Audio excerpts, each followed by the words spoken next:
In the 4th grade, I was walking home from school. An older kid pushed me off the sidewalk and said, "Get out of my way, nigger." That's when I knew I'd never fit in. This group of Samoan people that grew around each other. That's how it started. We all grew up around each other, so we take everybody as, you know, that's our brother, that's our brother. If you want to be from a gang and you Samoan, we want to see you from the side, you know? Ain't no love like the love you got from your people. We had to go out on the streets and make our own money. So that's what it was. Everybody that made money with us, you know, some Samoans, we all kick it together. We didn't want to confront no other big gang, so we started up our own. Of course, you can make a different choice, but when you're young back then, this comes so easy, you know? Like, to deal with that group, you know, you gotta be accepted and, you know, do all this. But from the S, we're always there for you.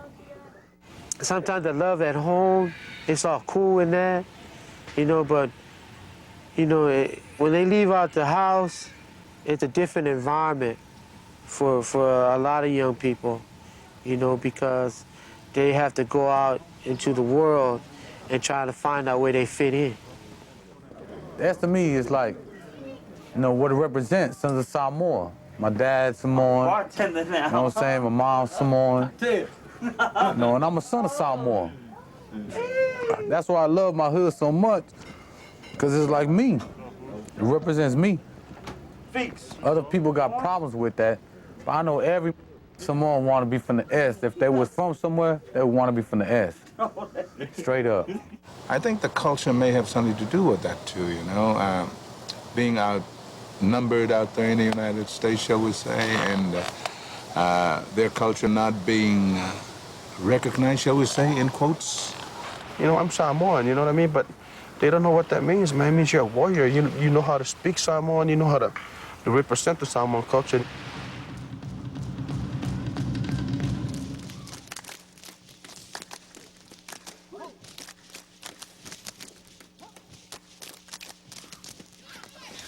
I don't know the word, but you're so attached to that identity. See, that becomes your main identity. I'm Samoan. It's like what we were doing is giving us a name, and just we're the sons of Samoa, and it's like getting an identity, man. Making ourselves proud of ourselves. You know, like, damn, those guys are Samoans, and that they, you know, like they're supposed to be the tough guys. You know what I'm saying? It didn't have anything to do with gangs, but it ended up that way. Me and my mom were just coming back from doing laundry. We were driving back to the house. A couple of black fools was on the street. And they were from, you know, a blood neighborhood. And we lived in a blood neighborhood at that time. You know, they were on the street and I saw them there. You know, and they threw a bottle at our car. You know, they yelled something. I couldn't remember what it was. Anyways, you know, I knew who they were. It's one thing that the Samoans are very, they like to be called malosi, yeah? And they don't like to be called pala'ai or coward, or like to be called malosi. And the only way they could demonstrate their malosi is to overcome other people, either by fighting or through mental attitudes and things like that. I had a stolen car parked in front of our house. Went in the house, I grabbed all the laundry, put it up, and then I left in that car. I went to go look for him. I had a little 22. And I saw him.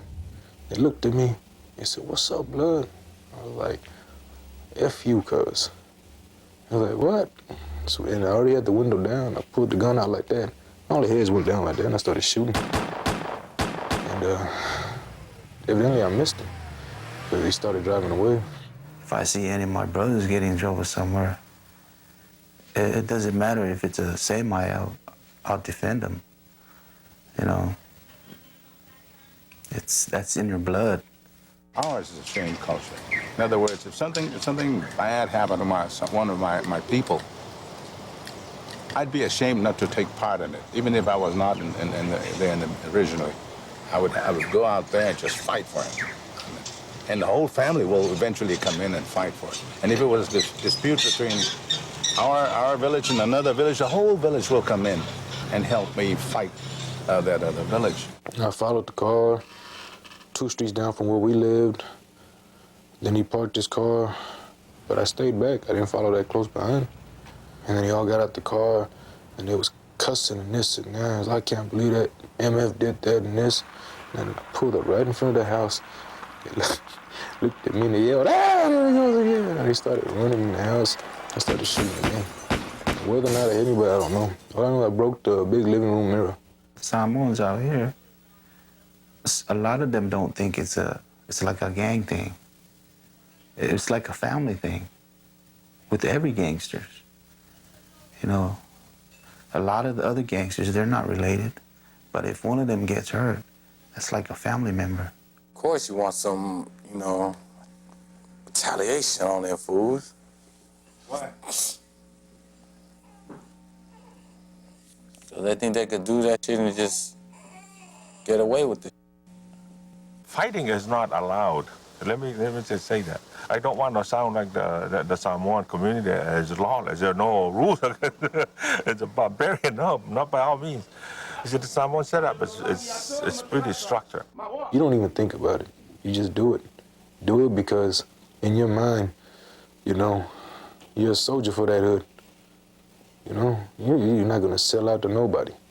You got to do what you have to do.